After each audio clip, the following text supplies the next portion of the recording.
السلام عليكم ورحمة الله وبركاته. هاي جاي ساكن نجا في قبضني جرتاني فيديو براتي ديفيني روف نجرا أنا بسيدا أكم نجا في قبضني جرتاني أكم ترتاني ترباني كيساني هون دي نجا في قبضني الحمد لله نتي نجا فينا رمضان نسلف جرا ورا ناس ومن ربنا قدو كسمامي أكم نفترتني نجا في قبضني النجا الحمد لله رب العالمين ومن جرا أبسهم بديني جتالي سوهم بدو جديت فيديو تكسني في كبدي فيجرا فيديو كم ماليو كان عندي تنتاتني أصو فيديو كم مالك تيسني إني درت سبسكرايب كده أسمعني سي وانينيادا واتتبدا بسم الله أرى واني سني جرسي سلو فيتا كي سني دلقو قد في ماليو كان عندي تنتاتني قالت يا نايمي أنا سجرو فيدمي ترى almost وان هي جاب أما تتكلم جا يجا وان كنا فيدمو يقوله so قالت يا نايمتي الرافع يدمي لالي دس جلتنا ما في فيديو كنا هو راملي في إيه هذه الفيديو تكايسني في مريج فيديو كونيني ورما هم بيكني في مالي وري بيتني so ورا هم بيكني في ورا فيدمي هم بيكني في الجرو كأكهيتي واسنا جالة نجراني جدي عادتي and by the way مالي نانا بورنا هنا داداني إدو دران إدو تك دبنا كرو رفايا ديموني جرامي الراتورتاني دبتاني مالجتنا كسي رفيه كرو دران ترباني تدرك أما دبنا ترباني تقويا جمعة سكولي سابو دنجرومتي سابو درا دبني أكسيتي سانو يرو دراني أما دبتاني دكيشو بدر كتاني دماني تون نجرو استيمي سنتاني مالي نجرو so نو دبني اتيمبولي قدامي غرا غلغلا غلانو راديكاني so أكستوري ترباني تقويو دباتشو تورينا إدو تكان فدا داداني إدو تكبرباتي سدانا مافي أنا يوم دادا هندي بني نيم ما فنونا ديجا فنان كيسانا باو أكاس فنونا كبا كرو يوم دادا دي بدي سمون كيو جيدة كباتي في دادا غراغرو ما كبا بايدوي يوم دادا دي بدي ندي سواني سوني يومين كباتي دي بدي كرو دادا هندي بني تاي إنه ما جراوني سوني تجودا so sana fi durani ega biya kana dufesi umma khayatu biyarana ergu turte garu amma tana orini sintrani mitini betani hali iture so me mali falliki ya je egeleti ya gafannani geleti ya fallikan ke yokani wan kana fayyadamte lali nanjete krema takajra krema sana isanitti garsisa krema sanatti fayyadamuu ni dandeessaa akka dhadhaa siif taana dhadhaa oriijinaala sana fakkaatan anjete wallahi dhugaattu garuu amma dhadhaan takka kaasittu gurguran kan nyaatatiyyuu maal dhadhaa akka fita yoo baksitaniyyuu dhadhaa hin akka takka maal dhadhaa oriijinaalaa miti waa miiksi keessatti walii godhanii fidanii jechuudha so dhadhaan sunis naaf hin ta'u sanaaf dhadhaa kana fayyadamee waan argee fi waan disna jedheefin mee isaaniifis maaliif sheerkiin goone jedheetin isaaniif fidee dhufee daawwadhaa warri beektan ni beektanii warri hin beekne koomenti jalaan na beeksisaa thank you naan jedha akkasii like share subscribe godhaa viidiyoo kiyyan gaduudhaa daawwadhaa bye guys kunoo kireemni suni kana fakkaata supermarket hunda keessatti hin argamu so kireemni kunini supermarket guddaa qofa keessatti argama so kireema kana dhadhaa godhanna akka itti godhusanii garsiisa yoo dandeessanii bitaatii fayyadama isaanii jedha because iddoo takka bareeda dhadhaan isaanis fireesha takka jechuudha anis geelee xiyya takka naaf himee so eegas fayyadamuu eegalee jechuudha iddoo takka bareedaadha naaf ta'ee jira so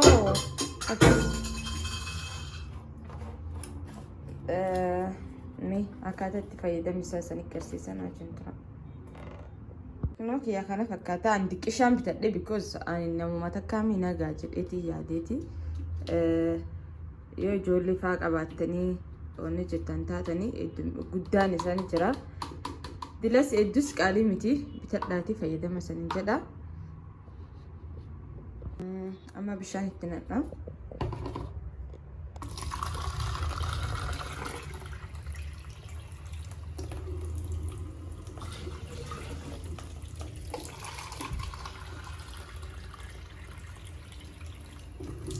kana takkaa fi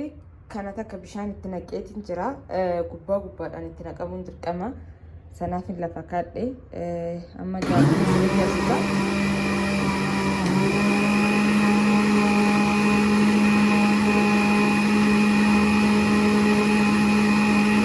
akkuma agartanitti amma ganaa hin taane garuu taa'aa deemu jira haala kanaan hin taa'aa jechuudha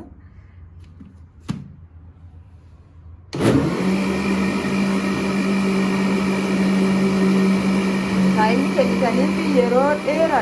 akana laku kabjani because takumanda da imbaso koni dura bay rati kuno kanalama bishan kanalama itinege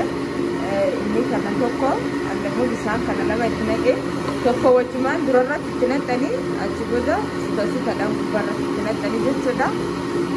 ala kanani dada godachuni dandeessanii jedheeti mee beekuma dandeessanii garuu namni hin beekne yoo jiraate irraa fayyadamuma jedheetumaaf waraabe so akkas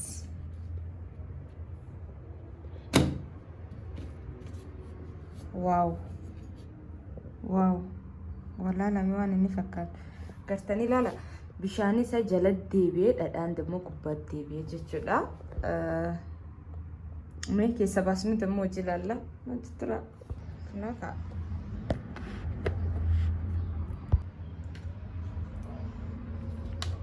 हाला खाना डलान केन्या नुफ्लक अभी जरा वाव kan meeshaa qopheeffame meeshaa keessatti naqannaa jechuudha urgaan isaatu akkam dhadhaa akkas horii keessaa ba'u sana ni jiraame akkas jedha hedduu takka urgaan isaatu fresh takkaadha yoo fayyadamtan isan miidhuu anatti amanaa isanin jedha keessa baasatee walitti deebinaa haala kanaan baastanii barratti yoo qabaatan baraduutti gootanii yoo baratoonis hin jiran rakkoo hin qabu bishaanumaan dhiquu ni dandeessanii akka inni kun irraa dhume itti deebistanii irra gootanii daaktanii yeroo daaktan maaltu ba'a dhadhaa osoo hin taane oomacha qofattu ba'a akkuma agartanitti kun oomacha malee dhadhaa miti kunini so akkanaan akka keessa dhume beektanii dhadhaan keenya kana fakkaata kunoo ka dhadhaan kee dhumee jira akkuma agartanitti waaw ittu takka laalame tani bakka maalin isanii jedhu fooleen isaa dhadhaa ni jiraami bakka dhadhuma orjinaala sana ta'a hedduu takka gammadee garuu xiqqishaa ta'ee kana dura kana fayyadamee hin beeku isa guddaa sanaan bitaa garuu mee binagaa jedheetiin kana bitee so ammas nagaadha kun haala kanaadhaan dhadhaatti fayyadama isaniin jedha I think warri biyya laa kanuma fayyadama nyaataaf iyyuu garuu warri biyya kan keessa jirtan irra caalan ni beektan jedhee yaaddu yoo beektanis komentii jala na beeksisa yoo hin beeknes kun haala kanaan fayyadama isaniin jedha hedduun gammadee dhadhaa gas kanirraa argachuu kiyyaa fi kana dalagaa irra isaa oolchuu deema dibachuuf hin deemaa rifeensatti hala kana fuula kiyya hundaan dibadhe addadha itti bareedadha kun haala kanaan dibannee badawa gurguraas ni qaba yeroo akka dhadhaa dibadhu gurguraan akkas irraa kadha jechuudha nuti shamarran jechuudha shamarran qofaa mitiyyuu sammuun keenya akkas dhadhaa argachuu qabaatu itti yaada an dhadhaa itti takkaan jaaladha yoo biyya deebiyyuu yoo hin jiraanneyyuu barbaadanii naa dibanii so haala kanaan baatiitti gizee takka lamallee taatu jechuudha dibatta bareedadha dhadhaa sammuu keenyaa fi silaa rifeensa guddatu ta'e rifeensi keenya dhadhaan kun ni guddisa jedheeti yaada garuu so ana kana fayyadama sinin jedha ni qoymi viidiyoo ma bishijatti kana laala angaana bifadhe haysa dhube haysa yoo bye guys kuno haala kana dibadheetiin jira coccoluqootiin jira fuulatti illee dibadhee rifeensatti illee dibadhee naan qatee malee qaamaafis iskraapa ittiin godhachuun ka'ee yoo barbaadan taatan viidiyoo biraa irratti bal'innaadhaan ka iskraapii wajjin isaniif dalagaa jedheeti yaada ani hedduutu akkaan fayyadamaa ammaan dhiise malee yeroo ibsuun ture sana hedduu baatitti gizee lama akkasii fayyadamaa ture jechuudha dhadhaa kana kunoo haala kanaan shiqrab jennee jirra agoogolleen hin qabaabbe dullatti naan hin jedhina malee akkas yeroo dhadhaa dibadhu maal jedhu kana kanaan dhadhaa gubbaatti dibadhaa dhadhaan bareedaadha haala kana warri beektan warri hin beekne demmoo maaliif itti garsiisee waan ka warrillee ni fayyadamne jedheetumaafin itti yaade malee akkasi itti yaadee viidiyoo irra dalaguu qaba jedheeti miti garuu osuma dalaguu deemu yaadni naa dhufnaan inni isanii dalagii jechuudha itti fayyadamaa irraa gammaddanii ammas dhadhaa akkas sammuu irratti goggogee namaaf sanaa miti amma dhadhaan takka ka gurguranii jira in gurguranii yoo dibattanis akka dhoqquma ta'eetuma sammuu keessanirra taa'u like faayidaallee hin qabne ni jira kun garuu akkuma agartanii fuula kiyayyeerurayyuu baqee jira jechuudha haala kanaa fayyadamaa soo amma faxaraa dalagadhaa faxaraa nyaadhaa achi booda dhumaa jechuudha itti ture boodarratti dhiqadhaa jechuudha waan hordoftaniif galatoomaa viidiyoo akkana akka isanii dalagu yoo barbaadan ta'e like irratti roobsa saniin jedha bye guys kiyya dapo brownie nyaadha shaayii demmoo kamitti qabuun dhugaa shaayii hedduun jaaladhu sanaa fi anyaannu